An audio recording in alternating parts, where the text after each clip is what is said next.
Thank you, Des.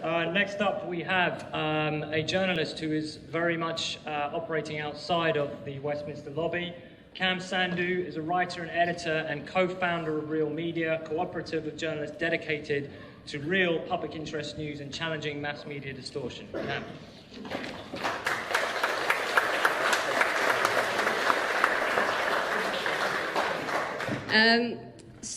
I'm from Real Media, which has just got an intro.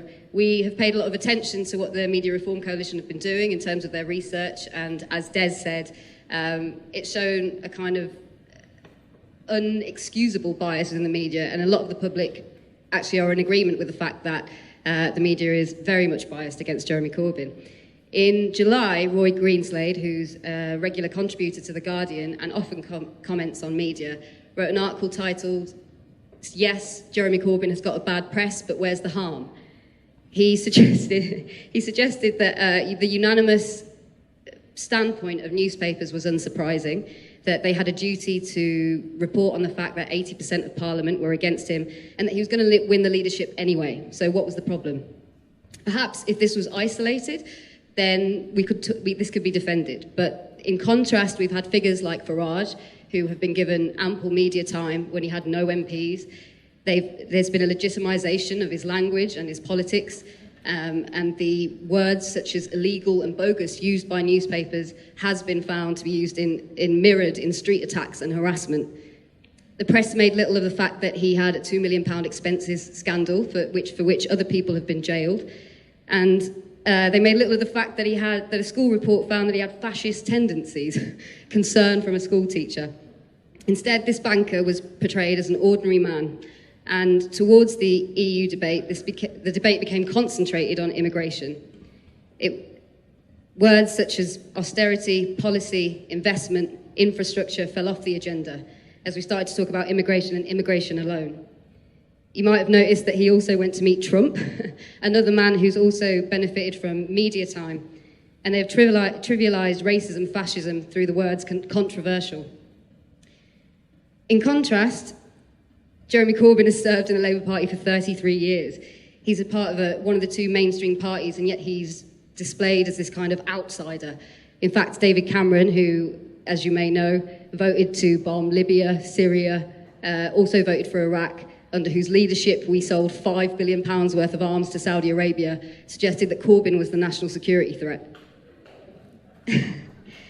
I started out doing welfare reporting, and that was because there was a massive disparity between what I was seeing, people's experiences, and what was being reported in the media. People like IDS, Ian Duncan-Smith, were getting away, particularly when he resigned, as if he kind of had maybe done an all right job. Under his leadership, sanctions have skyrocketed, and I know that I'm standing here talking with Ken Loach, whose new film. It seems to me bizarre that it takes a filmmaker to bring this kind of experience to the forefront when this is happening all the time in the kind of welfare reporting that I was doing. Similarly, he also stopped the release of the benefit deaths related to those who are in the welfare system, perhaps trying to clear out the experiences of someone like David Clapson, who was an ex-soldier.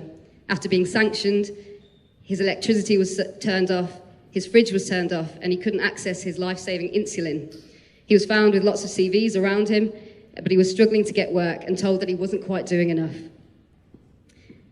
Instead, I saw people like IDS say that he was helping disabled people, that he was helping make work pay, and this wasn't challenged by journalists.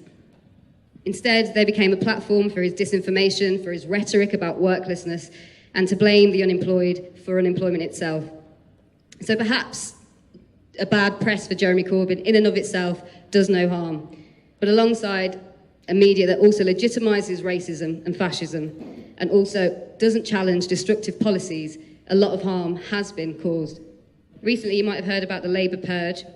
Owen Smith continues to say that we need to get 2 million Tory voters back, but the purge seemed to get rid of people who were Green voters in the last election. A comment here from David Graeber says, "The flagrant purge of Corbyn voters from the rolls shows just what reactionaries can get away with when journalists stop being journalists. This in turn means that if you have unanimous press support, you could do pretty much anything and be sure you'll be safe from exposure." I wanted to finish by talking a little bit about the problems when liberal policy is just a veneer. Last month, there were some riots in Milwaukee, and as this has been a Democrat state for a long, long time, people were surprised to realise that it was the most segregated city in America. But these are the places that liberal policy, or the veneer of liberal policy, leaves behind. In the UK, the 15 mums are fighting a Labour constituency.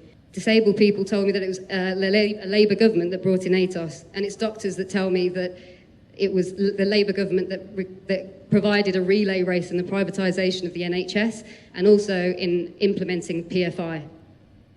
I recently read Yanis Varoufakis' book, and the weak suffer what they must, which is a good read, I recommend it.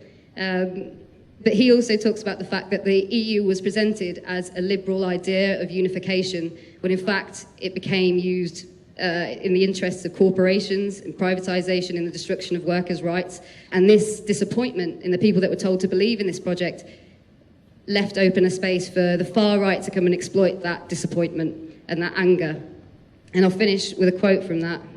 Leonard Shapiro, writing on Stalinism, warned us that the true object of propaganda is neither to convince nor to even persuade, but to produce a uniform pattern of public utterances in which the first trace of unorthodox thought reveals itself as a jarring dissonance.